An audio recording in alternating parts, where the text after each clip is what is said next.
Chief Savage ordered a carriage, grabbed Jesse by the neck, and dragged him into the carriage and brought him over to Waterman's undertaking parlor, where Horace was on ice. And he walked over and he grabbed Jesse by the scruff of the neck and shoved his face into Horace's and yelled at him, "Did you do this?"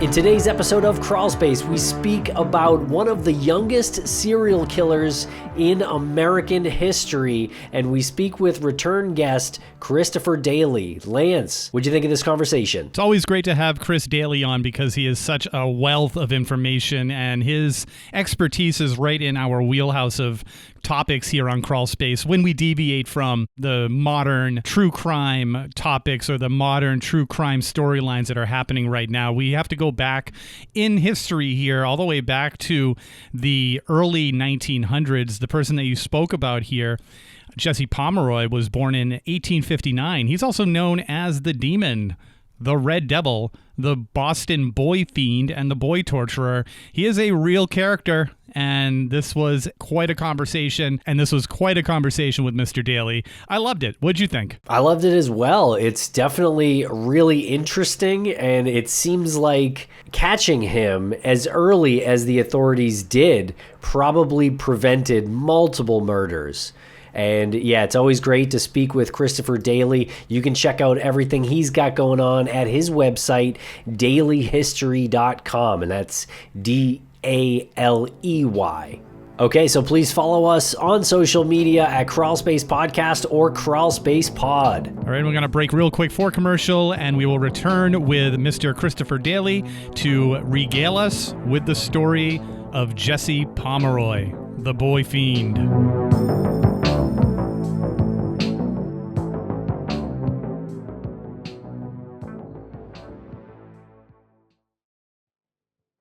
Thanks to our sponsors, and now we're back to the program. Welcome back to the podcast, Christopher Daley. Chris, how are you today? Very well, thank you. How are you guys doing? Yeah, we're doing great. We're super excited to talk with you. The person we're talking about is really, truly something to behold. But before we get to that, can we have you introduce yourself? You've been on the show. You gave us this amazing account of Lizzie Borden that we really hadn't heard before. It went over so well, so we had to have you back on. But for those who don't know who you are, can you reintroduce yourself? My name's Christopher Daley. I am a former teacher. I taught history at the Silver Lake Regional School System for about 25 years.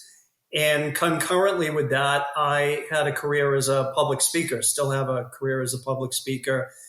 And I speak on all sorts of topics, historical. Some of my talks are on true crime. I have written a book called Murder and Mayhem in Boston, which is all true crime about Boston. And actually the topic that we're talking about now, Jesse Pomeroy, is in that book. He's one of the chapters in my book. Yeah, very interested in Jesse Pomeroy. Now, this is a story from yesteryear, I guess it's safe to say. How did you discover this kid? I think it was, I came across Harold Schechter's book, Love Schechter. He's got all those books on different serial killers. And I came across this one specifically. I think I might have been interested because it was in Boston. And I read it and I was just amazed. And then as usual, when I read about something that's local, when I did live up there, I'm in Florida now, I start poking around and looking to see if there's anything left of those sites. And I was actually able to find some things that were still hanging around that were connected to Jesse Pomeroy. Just got further and further into it. I actually started writing something like an article, and then I got contacted by the History Press, And I finished that article and made it into a chapter in the book that I previously mentioned. In the course of researching this, I was able to get into archival records, newspapers, went out to all the sites and photographed them.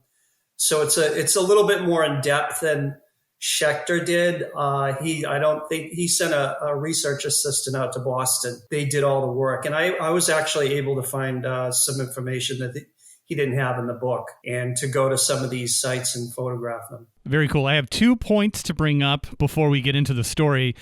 The first point is the book, the Harold Schechter book, is called Fiend. And I believe that is free to listen to on Audible. I just checked. You did such a great job in your book, Murder and Mayhem in Boston. And then you just referenced, and I've been repeating this story to a lot of people, you referenced that you probably got some more information about this individual as opposed to the way Schechter did it with his book. That made me remember this part of the Lizzie Borden story that you told us about, the axe that was found on the roof of a house nearby. I've told this story a lot, by the way, so I don't know if your ears have been ringing or whatever it is, because like that moment passed. So you're telling us this and you said, well, I found out that there was this axe that was on the roof of a neighbor's house.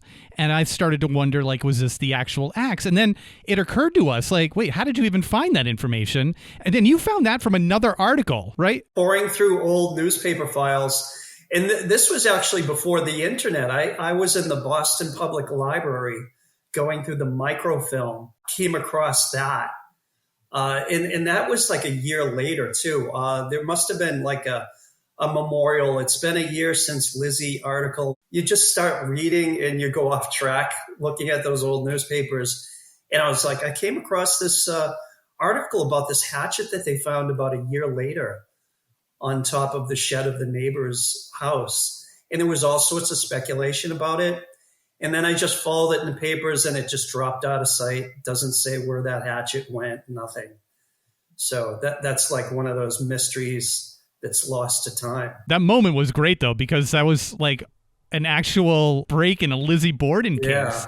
Well, I think the people that are really experts on the case know about that. So it's not like it's something I dug up personally. So other people know about it. I don't know if it's because I've mentioned it or what, but and I've been talking about Lizzie for over 30 years. So if you go to Fall River, they have a hatchet. That's not the murder weapon. No, that's not the actual murder weapon. Yeah, there was no blood evidence on it or anything, but it looked good at the time. Yeah, definitely something fishy about that. All right, so yeah, let's talk about Jesse Pomeroy a little bit. Yes.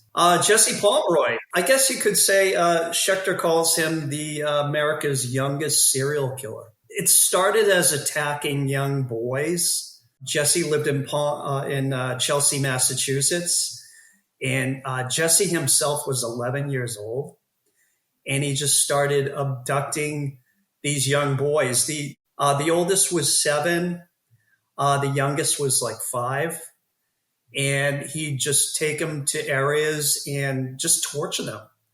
There's all sorts of things. He'd poke them with pins, cut them, bite them, became known as the boy torturer. They didn't know who he was at first, of course, and the newspapers were referring to him as the child fiend because these boys were abducted, tortured, and then finally, somebody found them tied up someplace. Eventually, he was caught. Well, first of all, the attacks in Chelsea stopped, and then they started over in Boston in the South End and in South Boston, 2 different places a lot of people don't realize. Similar MO, boys being enticed away, abducted, tied up, and just tortured. And the torturing seemed to be getting more horrific, more painful. So you can see an escalation in the torture. There were several other boys. Now, one boy, interestingly enough, was able to give an identifying factor about him. He said that he had an eye like a milky. And when I give my talks, I always look at the audience and I say, does anybody know what a milky is? And it's always the people that are in their 70s and 80s because it's a white marble. Because I don't think kids play with marbles anymore. But it indicates that he had some kind of a cataract or something wrong with his eye. After 4 other victims in Southie and the South End, they had this boy who could recognize him, and they started bringing him around to the different schools to try to find him. Later, after Jesse was arrested, it was found that they brought the boy into his classroom, and Jesse kind of sat at his desk like this, and the boy didn't see the eye.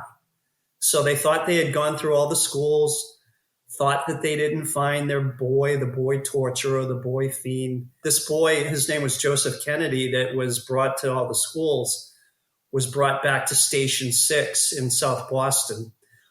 He was brought around to the schools by this Officer Bragdon. And they were just sitting, talking to each other in the doorway of the station. And out of the corner of his eye, Bragdon noticed this other little boy kind of peeking his head in to see what was going on. And then Joseph Kennedy looked, and he made eye contact with him. He saw the eye. He knew it was Jesse. So Jesse began to run up the street. Bragdon gave chase, grabbed him by the collar, hauled him back to Station 6, and that's how they got him. Now, he hadn't killed anybody yet, but you could see the escalation. It was getting more and more horrific torture, painful tortures. One boy, he actually, after he whipped him, he threw salt water on his wounds. And the boys noticed that he was getting some kind of sexual pleasure out of this. So now they have him in custody.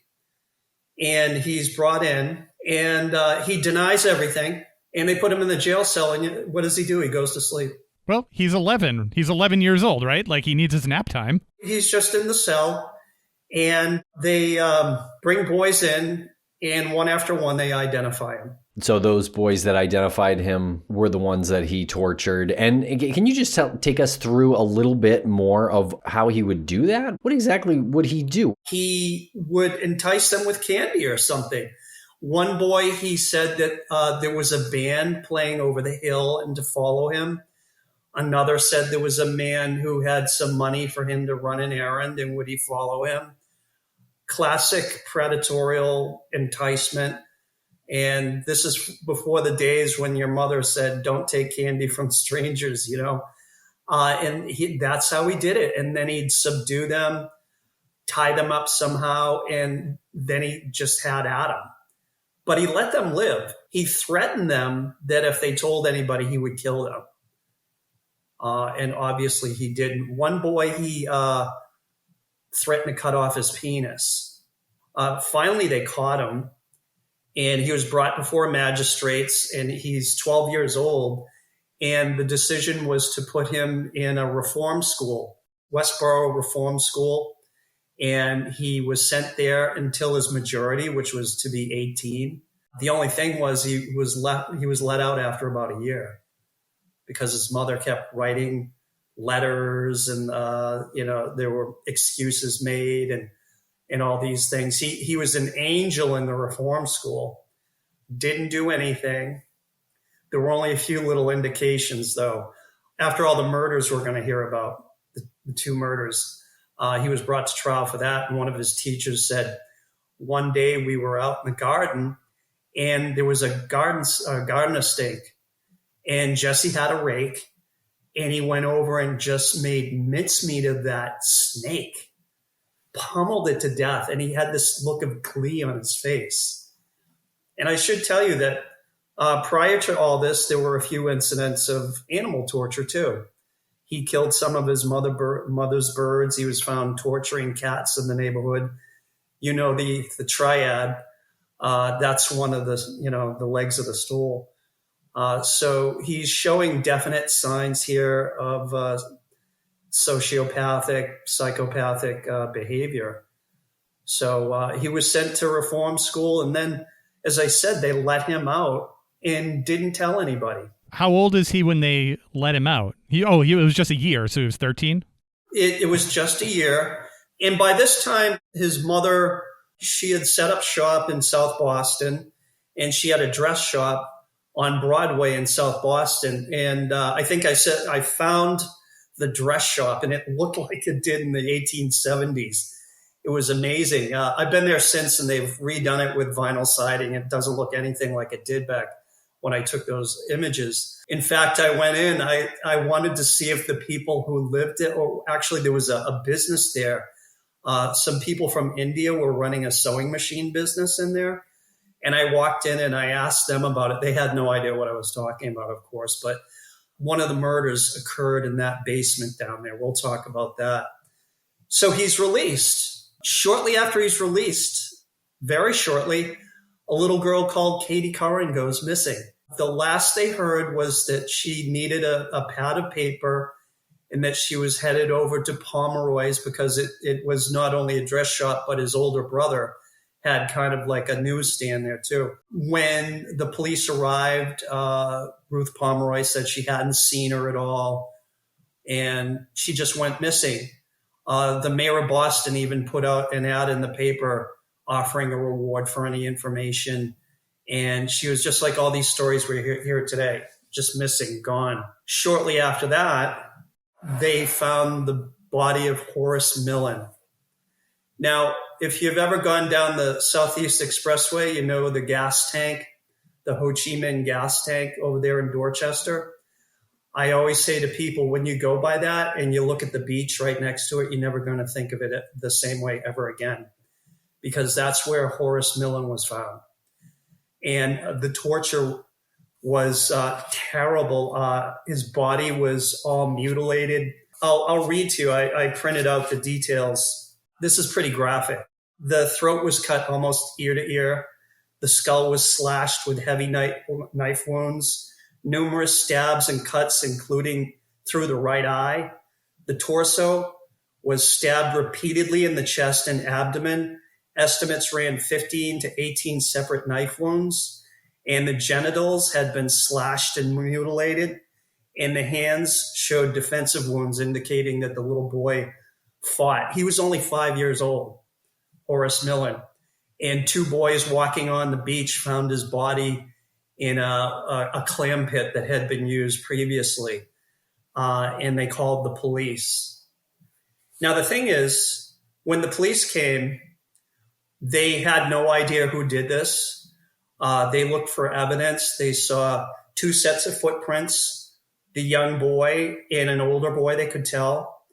And I think this is one of the first instances of using plaster. They made a plaster cast of the boy's footprints. And then they were all standing around. You can imagine these cops. They've never seen anything like this so horrific, even in Boston. And one says to the other, you know, if I didn't know better, I think it was that Pomeroy kid, but I know he's up at Westboro. And another one looked at him and he said, no, he's out. Did you hear?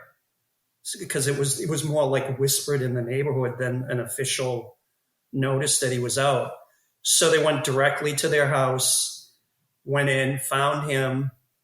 Again, cool as a cucumber, denying everything, but they found bloody evidence. They found sand that was similar to the beach sand in the cuff of his pants. They found a knife that fit the description. It was like a small pen knife. And they brought him back to Station 6 again, and he continued to deny it. They had a lot of physical evidence, which I think probably would have been enough to convict him. But this is when Chief Edward Savage, Chief of Police of Boston, comes in. He actually wrote a book about his experiences in Boston, criminal experiences throughout his career, which is a fascinating read. It came out in the 1890s, I think. And he went into Jesse's cell, pulled up a chair, and he started to give him the third degree. You know, did you do this? Did you do this? And Jesse just continued to deny it. And the next thing that happens, we know, a young detective, his name was James Rodney Wood. He said that and you would never see this today, Chief Savage ordered a carriage, grabbed Jesse by the neck, and dragged him into the carriage and brought him over to Waterman's undertaking parlor, where Horace was on ice. And he walked over and he grabbed Jesse by the scruff of the neck and shoved his face into Horace's and yelled at him, "Did you do this?" And finally, Jesse broke and started to cry, and he admitted it. and everything. Of course, later on, he would recant it and say that it was a forced confession. But he admitted to it. He gave details. He explained how he lured the boy out there, what he did to him, and everything else. So he's in jail now. As he's awaiting trial, they find the body of Katie Curran. And by this time, Ruth Pomeroy had vacated her dress shop because nobody wanted to buy dresses from her. She was somewhat of a pariah. They were doing some renovations on the house, and they were working down in the basement. And that's where they found her body. It had been there for a few months, so it was skeletalized. The parents came out and they were able to identify it just simply because of the clothes. There were wounds to the face, wounds to the neck. Later on, Chief Savage came in and worked Jesse over again, and he admitted to it. And he told how Katie came to the dress shop. She was looking for some notebooks, and he said to her, well, we have some kittens down in the basement. Would you like to see the kittens? And brought her down there, slashed her throat. And he admitted to that, but he stopped at that point. He wouldn't go any further and say what else he did. But you can imagine, after getting the description on Horace Millen, what he did to Katie. So he went to trial. They just tried him on Horace Millen because there were more witnesses that came forward and saw him walking with Horace on the beach, the confession and all that. So he was convicted of that. And then he spent the next 53 years in prison. And we'll be right back after a quick word from our sponsors. Thanks to our sponsors, and now we're back to the program. I have a question about the investigation. Yes. Into Katie's disappearance. Yeah. Did I miss something? So everyone knew she went to the dress shop to get stationery. Yeah. Did they ever search the dress shop knowing that this was a very close connection to Jesse? I think they did, but because she had just disappeared, there wasn't any smell yet. That's what the workers in the basement smelled something, and they thought it was a dead animal, and they actually opened the windows, came back the next day, it was still there, and one of the workers was shoveling and in the dirt found the skull. When she went missing, they went in the dress shop.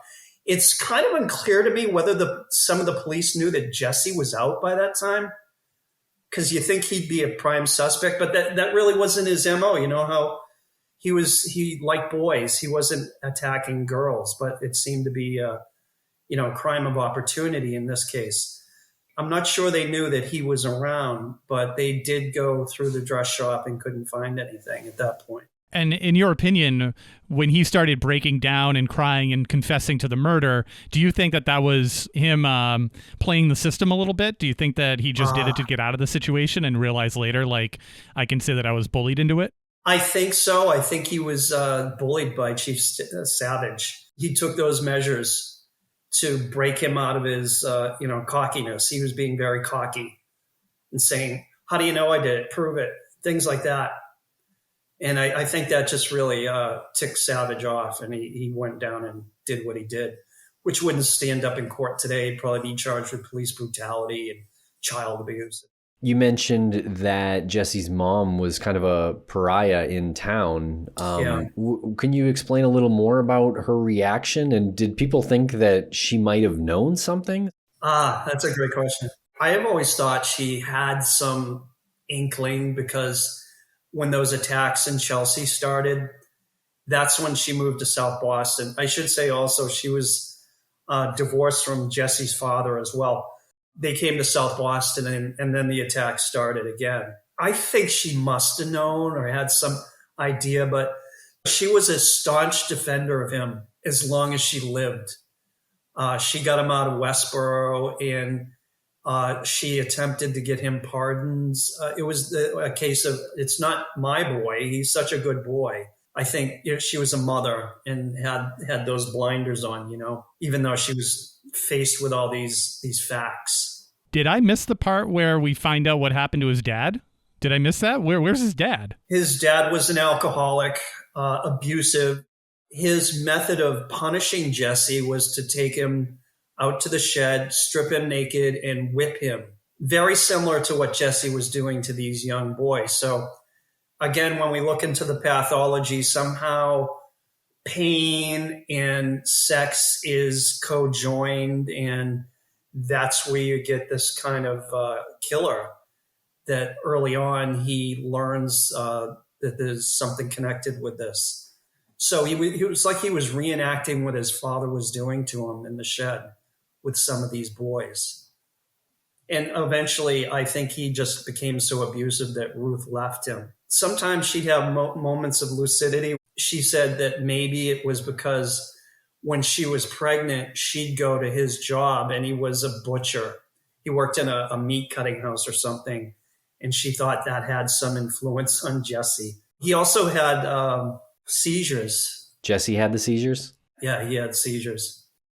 Wow, interesting. So yeah, his father was abusive. Yeah. He had kind of I guess I mean a mom who I guess didn't punish him. I think maybe that's fair to say. Yeah, it's in this case it's the father who's the punisher. And I know we have instances of serial killers where it's the mother, and that usually is, the reason for the attacks is getting back at the mother, like Edmund Kemper. But in this case, it was the father who was abusive.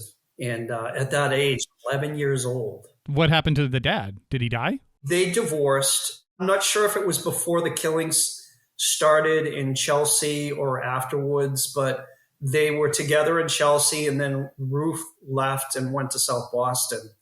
So maybe the divorce, I'm not sure if it happened before or after the killings, but if it happened before, it could have been a trigger, of course. Do you know what age he was when he started being abused by his father? Well, I don't know what age. I imagine probably, I don't know what age he started beating him, probably at an early age. I don't think there's any record as to when the beating started. It's just usually referred to as that he would be punished by this method. They never said when it started or not. Interesting. Yeah, I don't, I'm not a psychologist or anything, but there seems to be some connection there between the abuse he suffered and what he put other kids through, for sure. He was also a strange kid. In the schoolyard, he'd be taunted by his schoolmates because he was rather large. He had a big head and, of course, the eye. So he kept to himself. He did nothing but read dime novels about the Wild West and Indian scalping and tortures. And that was back in the 1870s. That was kind of the video games of the time. A lot of people blamed all the violence on the dime novels back then. I talked to you about the Northwood killer, Jesse, and also Thomas Piper, who was the Belfry murderer over in the South End. All of them had been reading these graphic dime novels that describe graphic violence for the time. So that's a common thread there. I don't know how legitimate that is, though. Yeah, it sounds like just a number of factors, including this like social factor of the dime novels, just came into play. Really interesting to hear that, because that was in the 1870s? 1870s, yeah. They had the Wild Bill Hickok and Buffalo Bill and those stories, the James brothers and the fighting with the Indians and all that, yeah. That's what the dime novels were about. Yep. Was there anything else in the papers around that time that you caught that you thought you could maybe connect to Jesse as like another crime that he might have done? Was there anything that you saw? No, I didn't come in contact with anything else because they were pretty unique. They were young boys that were being tortured. I didn't come across any other ones that fit that MO at all. Around the same time, you had this Thomas Piper operating too. His MO was young girls, teenage 20-year-old girls, even younger. So that was going on too. But when I was looking through the papers, I didn't see anything else that fit that MO. Now there's a whole other part of the story too. The time he spent in prison. I think he still has the record for the longest time in a Massachusetts prison. He was originally sentenced to death. Governor's Council deliberated on this. There were letters coming in from all over the country on both sides, put him on the scaffold, string him up. And then there were people saying he's just a child. You can't execute a child. If they did, it would have been the youngest person executed in the United States. So they came up with a good compromise, the governor's council and the governor, to give him life imprisonment, but in solitary confinement. Which, if you know anything about that, just a few days in solitary confinement, a few weeks will drive you mad. But he seemed to like it.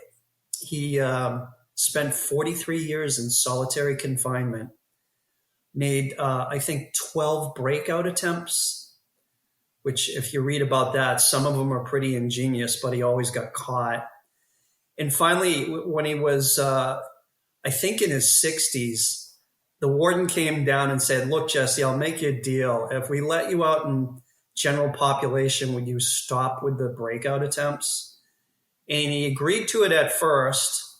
And then he reneged and said, I deserve a full pardon. And then they went back and forth. And then eventually they let him into the general public of the population of the prison, Charlestown State Prison. He just gloried in his reputation. Every new prisoner that came in, he'd come up to him and he'd introduce himself. He'd say, I'm Jesse Pomeroy. They'd be, oh, you're Jesse Pomeroy? Because everybody knew who he was. He was constantly in the newspapers for the breakout attempts. In fact, parents used to threaten their children with sending them up there to meet the Boston boogeyman because they knew full well what he did to young children. And he'd come up and he'd just glory in his reputation. But then around the 1920s, it started to fade a little bit, and these gangsters got put in prison. He sidled up to them and said, I'm Jesse Pomeroy. And they said, who? And he was crestfallen. He couldn't believe it that they didn't know who he was. By the 1920s, his reputation was starting to fade a little bit, and he was becoming an old man. And we'll be right back after a quick word from our sponsors.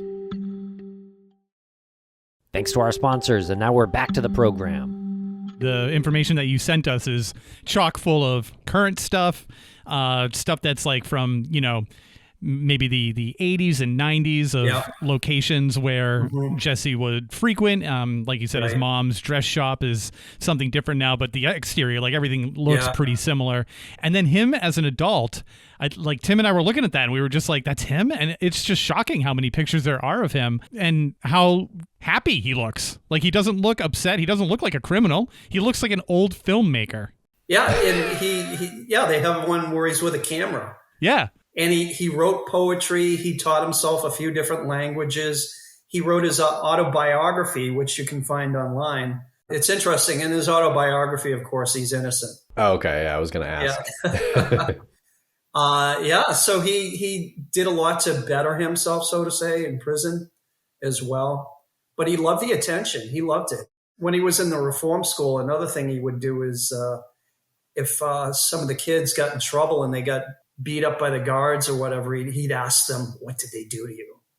And I think he was still doing that in prison too. If somebody got poorly treated by the guards or, whatever, he wanted to hear about it because he loved it. And he probably loved to talk about himself, and a typical narcissistic sociopath, psychopath. Going back just a little bit, when he was sentenced to life in prison in solitary confinement, you said that was a compromise that they came up with. Some people were like, we don't want to have the death of a child on our hands. He's just a child. And some people wanted the death penalty. Did anyone understand what that sentence was, though? That's kind of worse than death. I think it placated the people who wanted execution because it was extremely harsh. And the people who didn't want him executed, I guess he wasn't executed. They probably thought, oh, well, they'll probably change that in a few years. But I think Jesse exasperated it by trying constantly to escape. Probably if he hadn't done that, he might have gotten into the general population a little earlier. And he was extremely obstinate. When they put him in the general population, they said, well, now you have a job. You're going to be doing a job. He's like, no, I'm not going to do it. He was extremely obstinate. Yeah. Can you give us any examples of how he attempted to break out? Well, I'll tell you my favorite one. He noticed that there was a gas lamp outside of his cell, and he figured that the line for the gas lamp went through the back of the wall to his cell. So if he just chipped through the bricks and got to that gas line, he could get into that. And he did that. And the guards didn't notice. He chiseled in and he found that gas line for the old gas light. And he made a hole in the gas line and plugged it up. That was the outside wall of the prison. His plan was to light the gas on fire, blow the wall out, and then he would run away. Thing was, it didn't blow out, it blew in, and it blew him into the cell. And I think he got a few broken bones and whatnot, but that backfired on him, literally. And that was one attempt. The most common attempt was they'd find that he had chiseled through some of the bars in his cell. He was always, even though he was in solitary, he was getting other prisoners to smuggle little tools to him and all sorts of things. Once he broke out of his cell and he was tiptoeing around, the cell chamber, and the prison had a little cat there that they kept, and the cat started meowing at him, and that's how they captured him outside of his cell. So there were just all of these different attempts. And every time he did it, it was in the newspaper. Jesse Pomeroy tries to escape again. So he from the time he was put in jail until really the 1920s, he was constantly in the newspaper. And then finally, the final act, he was getting so old, the warden said, "Hey, you're taking up space here. We're going to transfer you to Bridgewater State Hospital," what we call Bridgewater State Hospital. They called it the Hospital for the Criminally Insane. I think they might not call it that anymore, but he did not want to go. He refused to go, but he really had no choice. So they packed him up, and everything he owned was in a shoebox. Put him in a car. He'd never been in a car before. They called him the Rip Van Winkle of prison because he had never been out of prison. They drove him down to Bridgewater. I guess they stopped and they gave him an ice cream. And I'm sure he saw airplanes from the prison, but I think they went by an airport or something. He saw planes taking off and cars and how advanced things had gotten since the 1870s. So that was quite a trip for him. We also noticed that when he's being transferred, he's like wearing a suit. He's got this stylish, like, scally cap on. Yeah. Where did he get the suit? Like, are people giving him nice clothes? I wonder if they gave it to him. I don't know. That's a good question. It doesn't look like it fits him that well, though. It's probably, I know when you're released from prison, they give you a suit, or they used to. Maybe that was his release from Charlestown and that was his suit. Yeah, because, he had that scally cap on. And you're right, the suit doesn't seem to fit too well. Looks a little baggy on him. Yeah. If you look at those pictures again, it's kind of interesting. There's a big crowd watching him getting into the car. He had groupies or something. I don't know. But there was a big crowd watching the famous Jesse Pomeroy being transferred to Bridgewater. That was 1929. Wow, maybe that's why he looks so happy. He likes the attention. Oh, he loves the attention. Yeah. But he did not want to go there. He was established in the prison. He was institutionalized. And I came across some articles recently. He didn't acclimate to Bridgewater right away, but he found a buddy that was a champion checker player, and they both became fast friends playing checkers all the time. So he became quite a checker player. I think he died in 1932. I did find a grave. I wanted to find his grave, but I found he was cremated. And you can't find his burial place anywhere. You can't find where he was buried? No. What about family? His mother, I know, is buried in Hingham. The father, I have no idea where he's buried.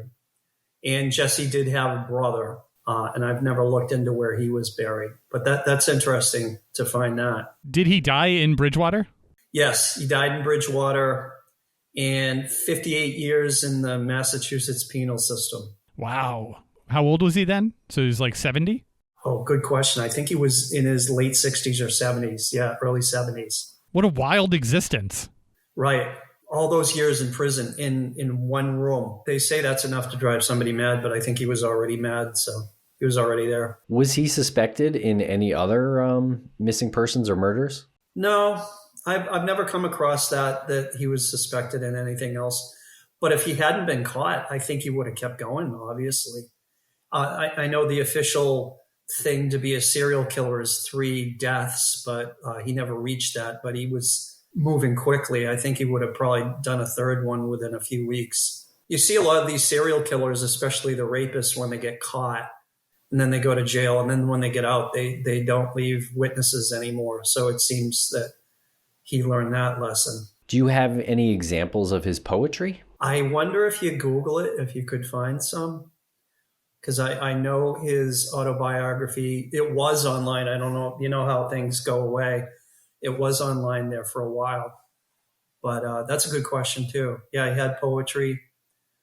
I think I have seen some, but didn't save it anywhere. I guess that would give you some insight into his mind as well. Well, I think I might have found something here online. Oh, did you? It's a Pomeroy original poem. Roses are red, violets are blue. Now I'm going to stab you. Oh, come on.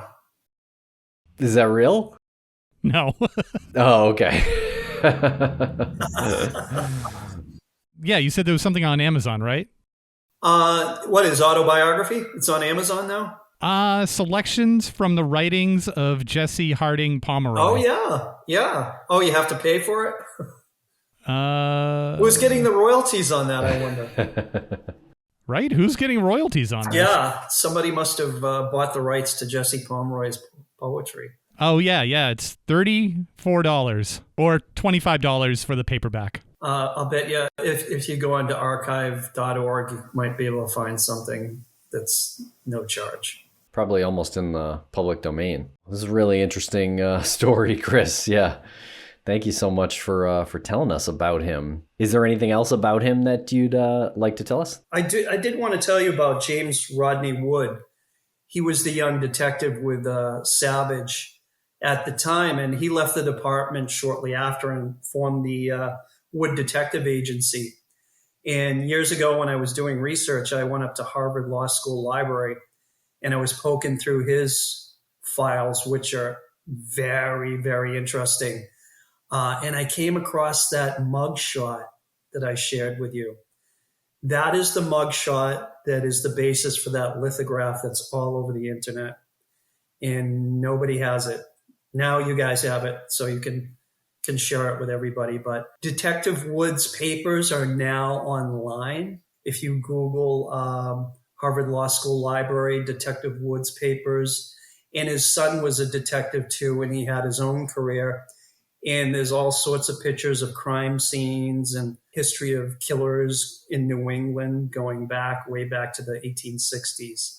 So if you're interested in that stuff, there's a few cases in there that haven't been written about. So what other monster are you bringing to us next? Now, do you only do serial killers or do you do crime in general?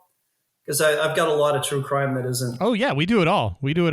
I don't know if you're interested in this, but years ago when I first started giving talks, I started talking about the Sacco Vanzetti case. I don't know if you've ever heard about that. Doesn't ring a bell. It happened in the 1920s. This was a time of great tumult.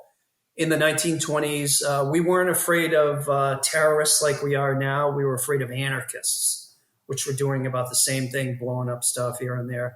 And they were trying to start a revolution in the United States. Well, there was a robbery in South Braintree of a paymaster and his guard, robbery and murder. I think it was $15,000. Back then was a lot of money. It was a payroll.